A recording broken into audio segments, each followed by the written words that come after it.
He just filed bankruptcy. He's this and that and this and that. Homie, you got the greatest start ever. Dre put you on.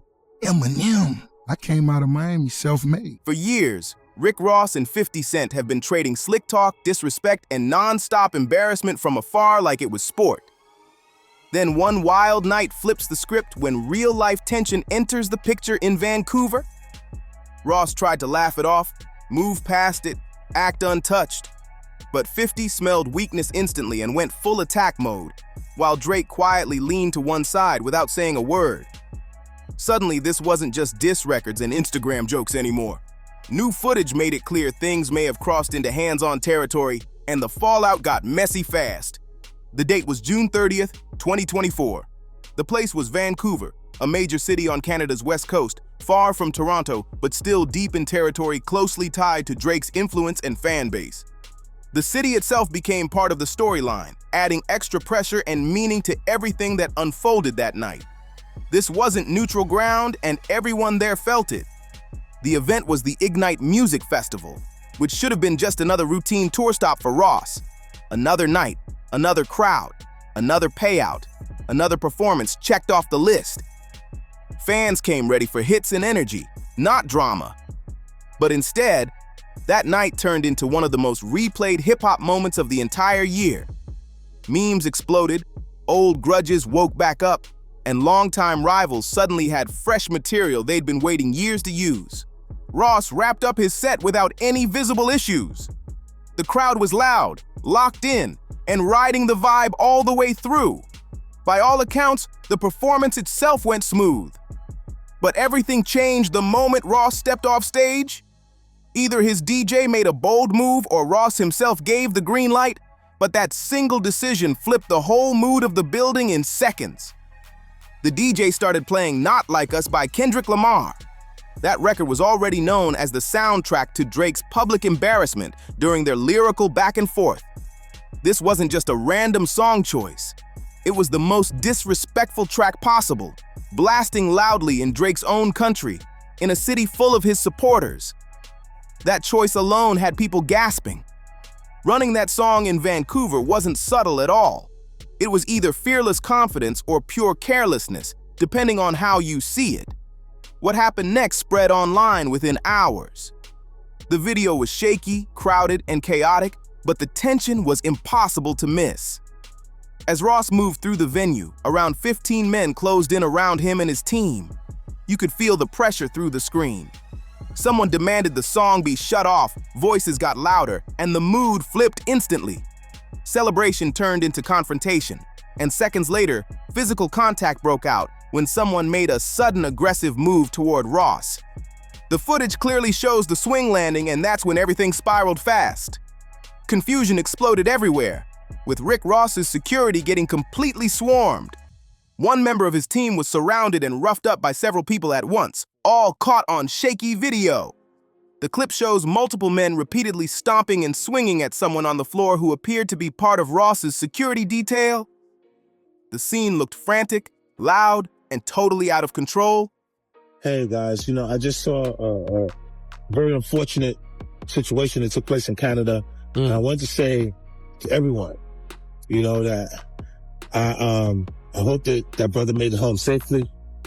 I hope that he now has a different perspective and a better sense of what to do and what not to do while you're out in the world, That part where the young guy was he did this little move and got knocked out right there. That does not reflect him. That reflects his camp. And he might need to go get the Dream Chasers. Within hours, the video was everywhere. Millions of people watched the boss himself get confronted while his crew struggled to regain order in what clearly felt like unfriendly ground.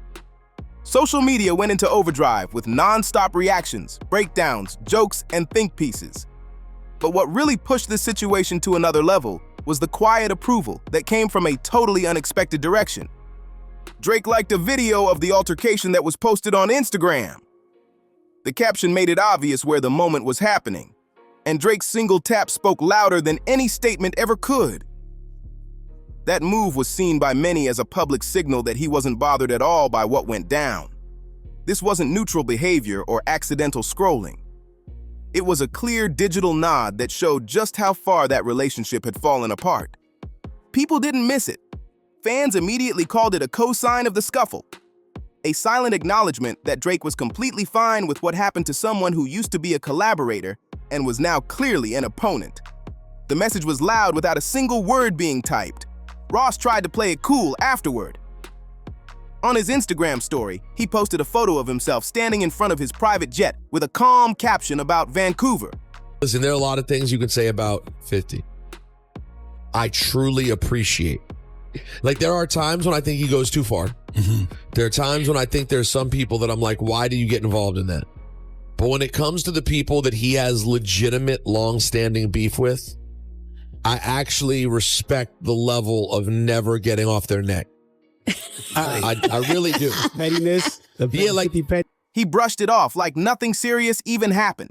He later told TMZ that nobody on his team had major injuries and praised Vancouver as a beautiful city he'd happily return to. On the surface, it sounded smooth and controlled. But then 50 Cent jumped into the mix, and everything shifted instantly. When Curtis Jackson enters a situation involving Rick Ross, history kicks the door wide open. For over 15 years, these two have been locked into one of hip-hop's longest-running, most personal rivalries. Every awkward moment Ross faces usually gets turned into comedy by 50, and this was no exception. 50 wasted zero time. He posted a video reacting with a deadpan face before bursting into laughter, casually referencing the Dream Chasers, a sharp jab aimed at Meek Mill's label. That line hit extra hard considering Ross's role as Meek's boss at Maybach Music Group and their messy shared history. Then came another clip. 50 shared footage of Ross moving away from the chaos, captioning it "The Great Escape" and joking about people chasing him. The trolling was nonstop, strategic, and perfectly timed. He even carried it onto the stage at Ottawa Blues Fest on July 6, 2024. Speaking to the crowd, 50 joked about the incident, pretending to scan the audience and playfully calling people out. He cracked jokes about Canada not being soft, feeding off the crowd's energy. Later, he posted another Instagram video praising the love he received from Canadian fans, making it clear he was enjoying every second of the moment. They really handled Rick Ross rough, is how many people bluntly described it online. The mocking went into overdrive when a video surfaced featuring Uncle Murda, who joked about heading to Canada and made it clear they weren't backing down from the jokes. The tone was loud, disrespectful, and clearly meant to clown the situation even more. That energy didn't fade either. It carried on for weeks and followed Ross everywhere. When 50 Cent hit the stage in Toronto on July 21st, he leaned all the way into it. Facing a roaring crowd, he thanked them for making him feel at home, clearly enjoying the moment. Then he added, smiling wide, that some people in the building were responsible for putting hands on Rick Ross. The crowd reacted instantly, and 50 soaked it up like fuel. The pettiness was elite level and completely intentional. Ross wasn't staying quiet, though. On July 4th, Rick Ross jumped on Instagram Live to give his version of what went down. As always, the biggest boss delivered it with confidence and comedy. He insisted he was never struck in the face and painted a story that sounded very different from the clips circulating online. Ross described one man stepping up to him, comparing his look to a wrestling character, and claimed he crouched down, stared him in the eyes, and warned him not to try anything. And then I guess Drake ended up liking one of the videos, and then Rick Ross is the mother of his son. Tia Kemp jumps in, and then, you know, in the comments, and then Drake responds to her, calling her my goat. Is that what he said, Cass One? Yeah, that's what he said. He called her goat. My goat. Yeah, this was like emojis and stuff. According to Ross, that person froze up immediately and didn't make another move. He laughed it off, calling the moment weak and saying there was no real threat at all. Ross then claimed someone else behind that man spoke up, and shortly after, a drink was thrown his way. He doubled down, saying he still didn't believe anyone actually landed a clean hit on him. His delivery was animated, dramatic, and very on brand, turning what looked like a bad situation into a performance. Now, the footage told a much different story than Ross's version. But that's part of what makes him such a fascinating figure in hip-hop. He has a rare ability to look at what most people would call a clear loss and reshape it through sheer confidence and storytelling. Whether fans believed him or not almost didn't matter.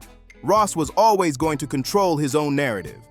But things got even messier when his ex and the mother of one of his children, Tia Kemp, jumped into the conversation. If the Vancouver situation was already explosive, the aftermath turned it into full chaos. She went live on Instagram almost immediately, clearly not interested in protecting Ross at all. Tia Kemp roasted him openly, bringing up old grievances and adding her own sharp commentary to the situation. Her words were personal, cutting, and designed to embarrass him publicly.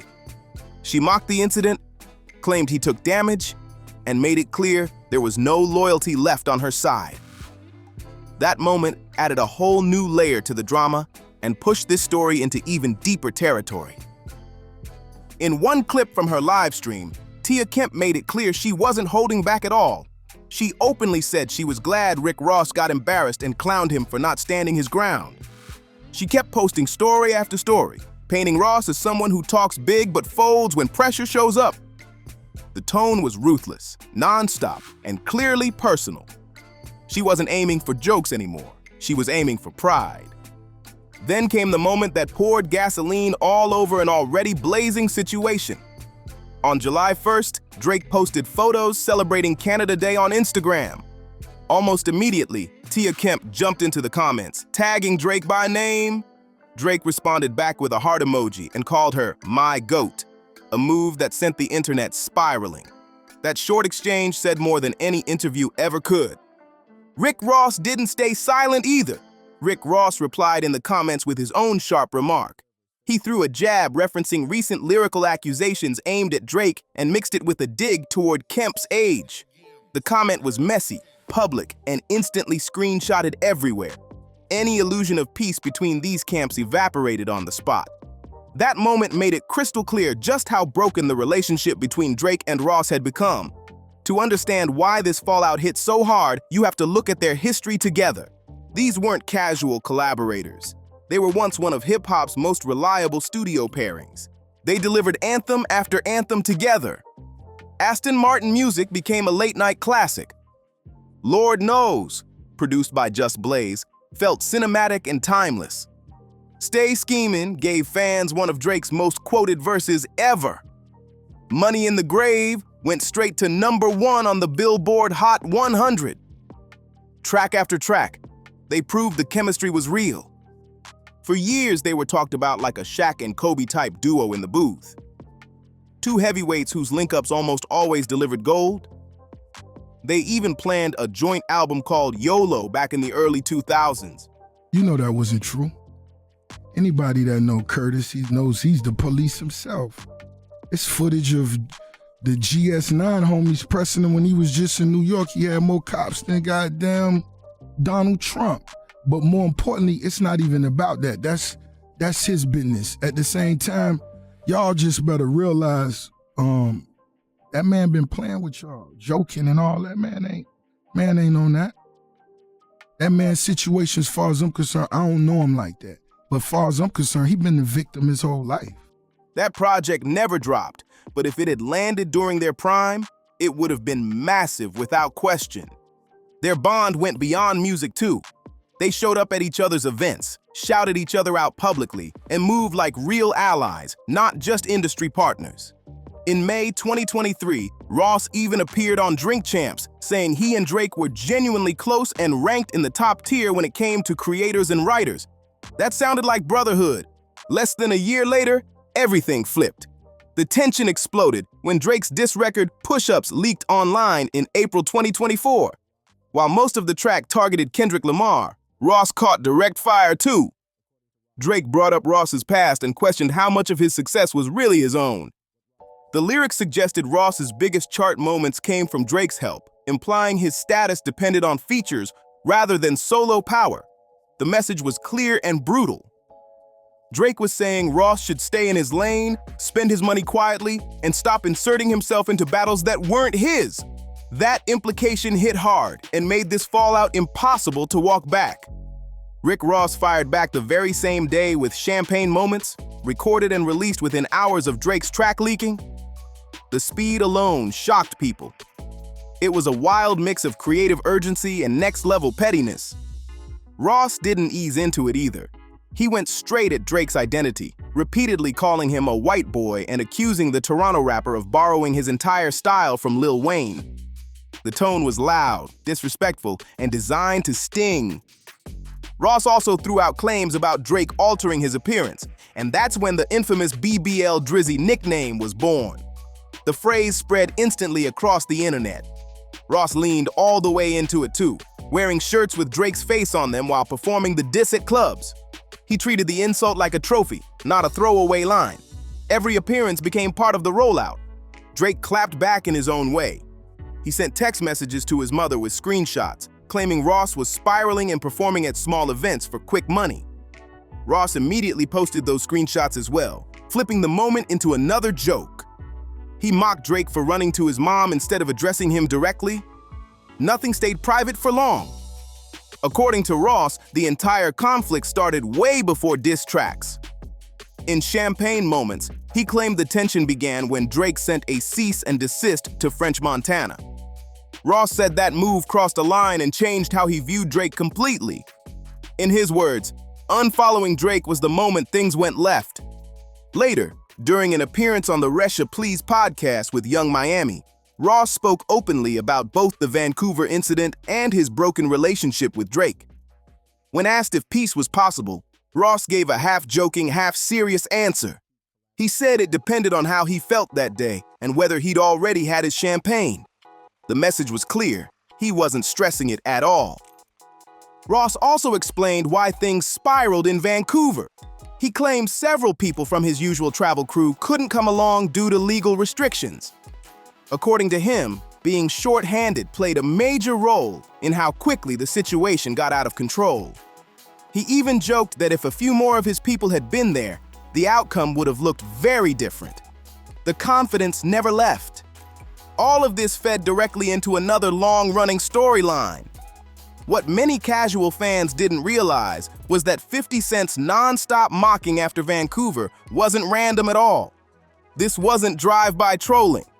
This was the latest chapter in one of hip-hop's longest, pettiest, and most personal rivalries. For nearly 15 years, 50 and Ross have been locked in a cycle of shots, jokes, and public embarrassment. Every slip-up Ross experiences becomes content for 50. Vancouver was exactly the kind of moment he'd been waiting on.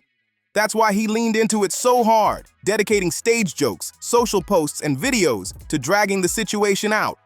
Yo, where does this put Khaled? In an awkward place. Yeah. In Like a very Khaled- awkward place. Khaled could never. I wonder if he could broker a peace ever. And there's no chance. Maybe. We don't know. Let's see.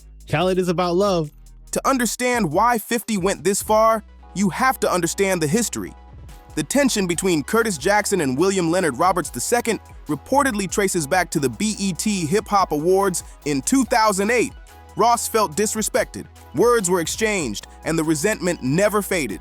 Since then, the conflict has cooled, exploded, and reignited over and over, turning into pure hip-hop folklore that refuses to die. By the way, 50 Cent looked at him. That's not a typo and not an exaggeration. According to Rick Ross himself, the entire rivalry started over a look. Ross claimed 50 gave him a cold, disrespectful stare that felt intentional and hostile. 50 later brushed it off completely, saying he didn't even remember seeing Ross at the event. Whether that was true or just pure dismissal, it only made the tension worse. In January 2009, Ross dropped Mafia music and aimed lines directly at 50's personal life. One bar referenced a past family dispute involving 50's ex, Shaniqua Tompkins. That took things from competitive to personal real fast. 50 fired back immediately with Officer Ricky, flipping Ross's former job history into a punchline and questioning the image Ross had built. What followed was nothing like a standard rap rivalry. 50 didn't just respond with music. He launched a full-blown multi-platform pressure campaign that went way beyond songs. He released animated Officer Ricky cartoons, painting Ross as clumsy and fake instead of the boss figure he claimed to be. The goal wasn't just laughs, it was image damage. 50 also claimed he spoke with Tia Kemp, who supported the narrative that Ross's past didn't match his public persona.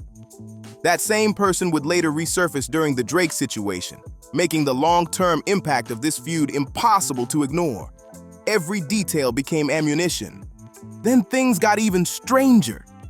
50 appeared outside the workplace of DJ Khaled's mother, a move that had nothing to do with Khaled himself and everything to do with sending a message.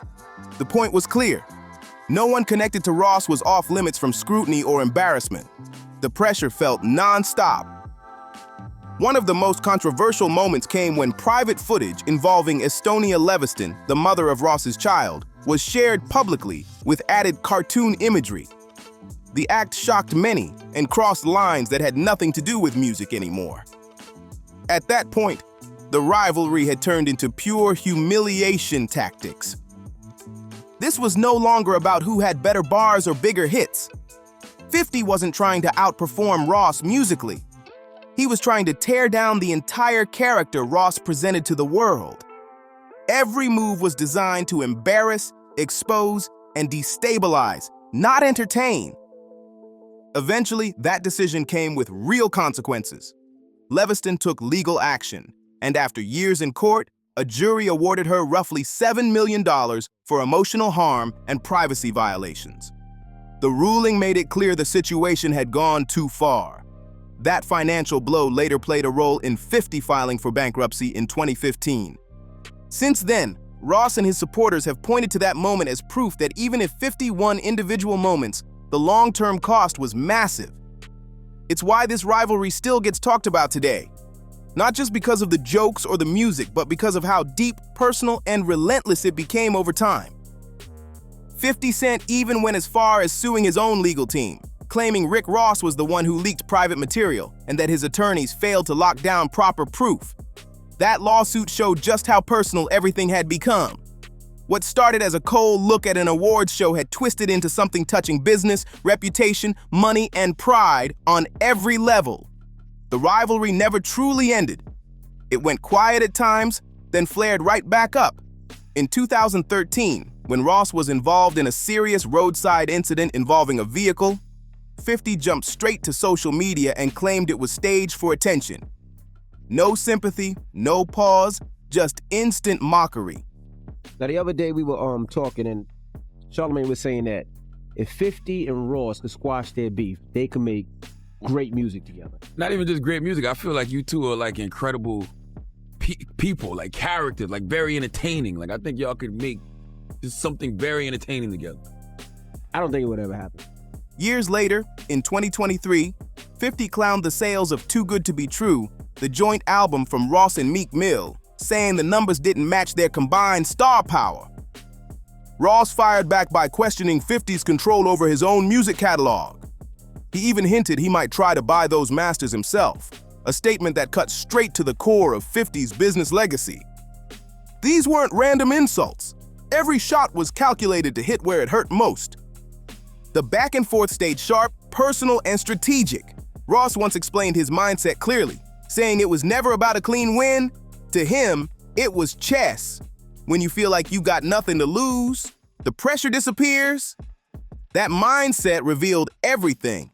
Ross wasn't chasing victory, he was chasing survival and positioning. Peace has been brought up again and again over the years, but never seriously achieved. Then the Drake fallout poured even more chaos into an already impossible situation. DJ Khaled ended up stuck right in the middle. He's close with Ross, Drake, and even 50, making the whole thing awkward as hell. Khaled built his entire career on unity, on bringing artists together, on being the glue of hip-hop. Some of his biggest records featured both Drake and Ross, including I'm on One and No New Friends, songs that now feel like artifacts from a completely different era. Back when these guys moved like brothers instead of rivals. When the beef reignited, social media joked that Khaled would be the real victim. People said his next album would be impossible if everyone refused to work together. Where does that leave Khaled? Nobody really knew. In September 2025, Khaled finally spoke on it during the Joe and Jada podcast. His response was classic Khaled. Positive, non-committal, and centered on love. He said he loved Drake, loved Ross, loved Future, and refused to step into negative energy. He called them all his brothers and said nobody could question his loyalty. Khaled even positioned himself as a potential peacemaker. He said a lot of the tension came from misunderstandings and lack of communication. He made it clear that if anyone could help squash it, he'd try. He ended with faith, saying anything is possible with God. But while Khaled holds on to hope, the reality looks different. As far as 50 and Ross go, this feud feels permanent. 15 years deep, filled with lawsuits, bankruptcies, cartoons, public jokes, and now that Vancouver footage. Neither side shows any sign of backing off. When asked about reconciliation, Ross has stayed consistent. He's openly said he doesn't think it'll ever happen. Between the Vancouver chaos, the Drake fallout, and the never-ending 50 war, Ross is surrounded on all sides. His child's mother trolls him publicly. His former collaborator quietly approves his embarrassment. His oldest enemy uses every concert as a reminder. And still, Ross moves like none of it matters. Champagne in hand, private jet ready, mansion stretching farther than most neighborhoods, and a fleet of luxury cars to match. Whether that confidence is real or perfectly performed is the question that always hangs in the air. William Leonard Roberts II, the former correctional officer turned Rick Ross, keeps telling the world he's unbothered. Even months into a new war with Drake and years deep into his clash with Curtis Jackson. Meanwhile, the Vancouver footage keeps circulating, and 50 keeps reminding audiences, one show at a time, that Canada is definitely not soft. If you made it this far, make sure to like, share, and subscribe for more deep dives into hip-hop rivalries, celebrity fallout, and industry chaos. Drop your thoughts in the comments and tell us whose side you're on. Check out the other videos on screen, and we'll see you on the next one.